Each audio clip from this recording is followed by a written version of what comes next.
السلام علیکم ورحمۃ اللہ وبرکاتہ۔ ایک نماز ہے جو بہت خوبصورت ہے اور بہت پیاری ہے۔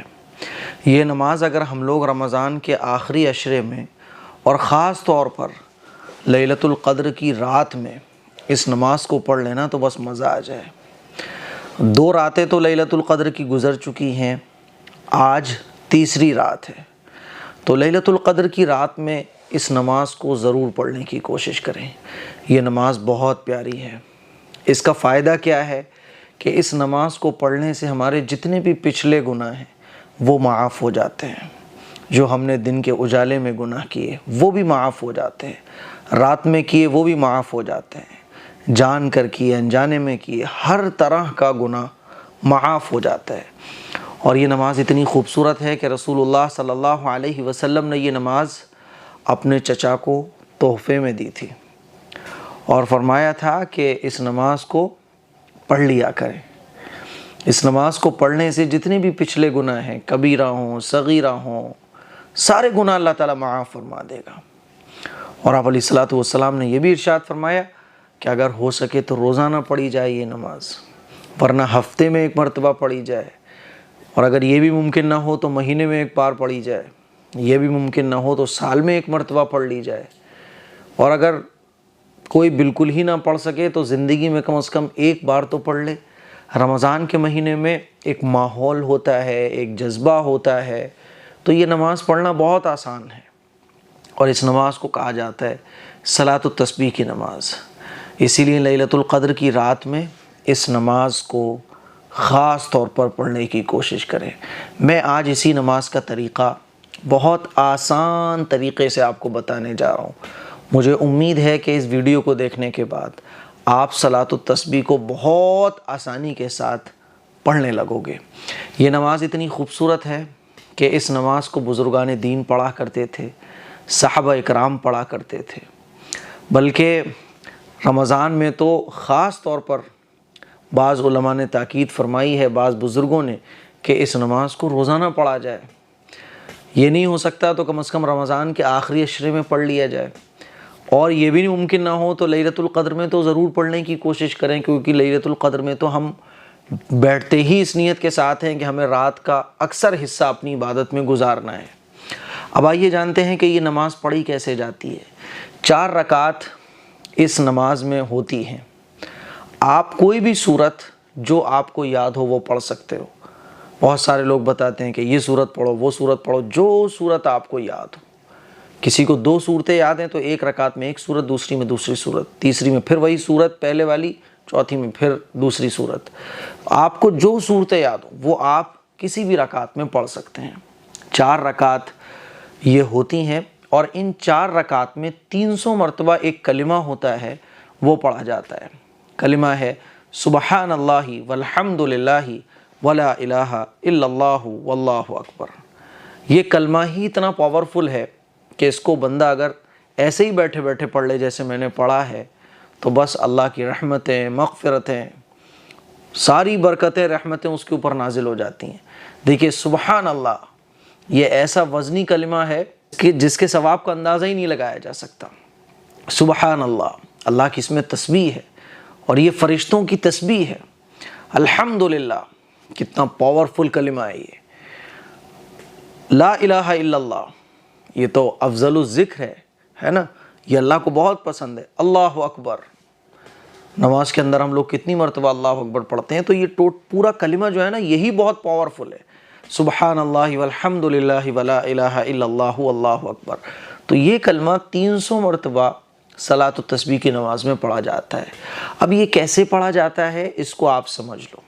آپ نیت کرو گے کہ میں صلاۃ التسبیح کی نماز پڑھنے جا رہا ہوں، بس یہ نیت کافی ہے کہ میں صلاۃ التسبیح کی نماز پڑھنے جا رہا ہوں، ٹھیک ہے؟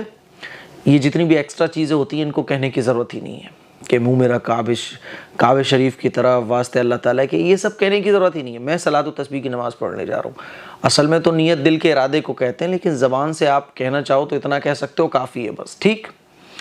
اب اللہ اکبر کہہ کے آپ نیت باندھ لو گے۔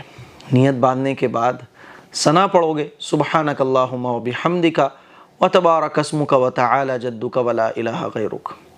ثنا پڑھنے کے بعد 15 مرتبہ آپ کو پھر یہی کلمہ پڑھنا ہے، سبحان اللہ والحمد للہ ولا الہ الا اللہ واللہ اکبر 15 بار جب پڑھ لو پھر سورہ فاتحہ پڑھنا ہے۔ اعوذ باللہ من الشیطان الرجیم بسم اللہ الرحمن الرحیم ولا الضالین تک سورہ فاتحہ پڑھو گے، پھر کوئی بھی سورت جو آپ کو یاد ہو وہ ملا دو، ٹھیک ہے۔ سورت پڑھ لی آپ نے، مان لیجیے انا اعطیناک الکوثر فصلی لربک وانحر ان شانئک هو الابتر، ٹھیک ہے، سورت ملا دی۔ اب رکوع میں نہیں جانا، اب آپ کو 10 مرتبہ پھر یہی کلمہ پڑھنا ہے، سبحان اللہ والحمد للہ ولا الہ الا اللہ واللہ اکبر، ٹھیک ہے۔ پھر آپ 10 مرتبہ جب پڑھ لو گے اس کو، پھر آپ رکوع میں چلے جاؤ گے اللہ اکبر کہہ کر، رکوع میں جاؤ گے، رکوع کی تسبیح پڑھو گے، سبحان ربی العظیم 3 بار پڑھ لو، 5 بار پڑھ لو، 7 بار پڑھ لو، ٹھیک ہے۔ رکوع کی تسبیح پڑھنے کے بعد پھر 10 مرتبہ یہی کلمہ پڑھنا ہے، سبحان اللہ والحمد للہ ولا الہ الا اللہ واللہ اکبر۔ پھر رکوع سے کھڑے ہونے کے بعد، رکوع سے جب آپ کھڑے ہوگے، سمع اللہ لمن حمیدہ ربنا لک الحمد، پھر آپ 10 مرتبہ یہی کلمہ پڑھو گے، ٹھیک ہے۔ 10 مرتبہ جب پڑھ لو گے، پھر اللہ اکبر کہہ کر آپ سجدے میں چلے جاؤ گے۔ سجدے میں جانے کے بعد سجدے کی تسبیح پڑھو گے، سبحان ربی الاعلی، سبحان ربی الاعلی 3 5 7 جتنا بار آپ چاہو۔ سجدے کی تسبیح پڑھنے کے بعد پھر 10 مرتبہ آپ کو یہی کلمہ پڑھنا ہے، ٹھیک ہے۔ جب 10 مرتبہ پڑھ لو گے تو اللہ اکبر کہہ کر سجدے سے اٹھ جانا ہے۔ تو جو بیٹھتے ہیں نا 2 سجدوں کے بیچ میں، اس میں بھی 10 مرتبہ آپ کو یہی کلمہ پڑھنا ہے، ٹھیک ہے۔ پھر دوسرے سجدے میں چلے جانا ہے، دوسرے سجدے میں سجدے کی تسبیح پڑھنا ہے، سبحان ربی الاعلی۔ سجدے کی تسبیح پڑھنے کے بعد پھر 10 مرتبہ یہی کلمہ آپ کو پڑھنا ہے۔ تو اس طرح سے ایک رکعت جب کمپلیٹ ہوگی تو 75 مرتبہ یہ کلمہ آپ پڑھ لو گے، ٹھیک ہے۔ جب ایک رکعت کمپلیٹ ہو گئی تو آپ دوسری رکعت کے لیے کھڑے ہو جاؤ گے۔ دوسری رکعت کے لیے جب کھڑے ہوگے تو سورہ فاتحہ ابھی نہیں پڑھنی، اب آپ کو پھر 15 مرتبہ یہی کلمہ پڑھنا ہے، ٹھیک ہے۔ 15 مرتبہ سبحان اللہ والحمد للہ ولا الہ الا اللہ واللہ اکبر۔ جب آپ 15 مرتبہ اس کلمے کو پڑھ لو گے، اب سورہ فاتحہ پڑھو، سورہ فاتحہ کے بعد کوئی بھی سورت ملا دو۔ سورت کمپلیٹ کرنے کے بعد رکوع میں نہیں جانا، پھر 10 مرتبہ یہی کلمہ پڑھنا ہے، ٹھیک ہے۔ کتنا ہو جائے گا؟ 25۔ 10 مرتبہ جب پڑھ لو گے نا، پھر آپ رکوع میں جاؤ گے، رکوع کی تسبیح پڑھو گے، رکوع کی تسبیح پڑھنے کے بعد پھر 10 مرتبہ یہی پڑھنا ہے۔ کتنا ہو گیا؟ 35 ہو گیا۔ پھر رکوع سے کھڑے ہو گے، ربنا لک الحمد کہہ کر 10 مرتبہ پھر یہی پڑھنا ہے۔ کتنا ہو گیا؟ 45 ہو گیا نا۔ پھر سجدے میں چلے جاؤ گے، سجدے کی تسبیح پڑھنے کے بعد پھر 10 مرتبہ یہی پڑھنا ہے۔ 55 ہو گیا نا۔ پھر سجدے سے اٹھ کر بیٹھو گے، 10 مرتبہ پھر پڑھو گے۔ 65 ہو گیا نا۔ پھر دوسرے سجدے میں جاؤ گے، سجدے کی تسبیح پڑھنے کے بعد پھر 10 مرتبہ یہی پڑھو گے۔ تو اس طرح سے یہ ہر رکعت میں 75 مرتبہ ہوتا رہے گا۔ آپ اسکرین پر دیکھ سکتے ہیں، میں پورا چارٹ لگا دے رہا ہوں، اس طرح سے آپ کو یہ نماز کمپلیٹ کرنی ہے۔ 4 رکعت جب کمپلیٹ ہوں گی تو آپ کا یہ 300 مرتبہ کلمہ ہو جائے گا۔ مان لیجئے کبھی آگے پیچھے ہو جائے، 4 مرتبہ 8-10 مرتبہ آپ زیادہ پڑھ لو یا کم پڑھ لو، نماز آپ کی پھر بھی ہو جائے گی، آپ کو سجدے صاف کرنے کی ضرورت نہیں ہے۔ جب یہ نماز کمپلیٹ ہو جائے تو اللہ سے دعا مانگ لو کہ اللہ میرے گناہوں کو معاف فرما دے، جو آپ دعا مانگنا چاہو، ٹھیک ہے۔ تو یہ نماز بہت عظیم الشان نماز ہے، اس نماز کو لیلۃ القدر میں ضرور پڑھیے گا۔ اس کے علاوہ جو اور نمازیں لوگ بتا رہے ہیں کہ ایسے نفل پڑھو، وہ نمازیں تو کوئی اللہ کے نبی صلی اللہ علیہ وسلم نے بیان ہی نہیں فرمائی ہیں، ٹھیک ہے۔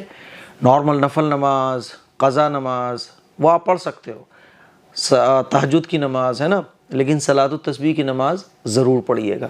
تو میں نے سوچا کہ چلیں آپ کو صلاۃ التسبیح کی نماز کا طریقہ بتا دیتے ہیں۔ مجھے امید ہے کہ آپ کو یہ نماز کا طریقہ بہت آسان طریقے سے سمجھ آ گیا ہوگا۔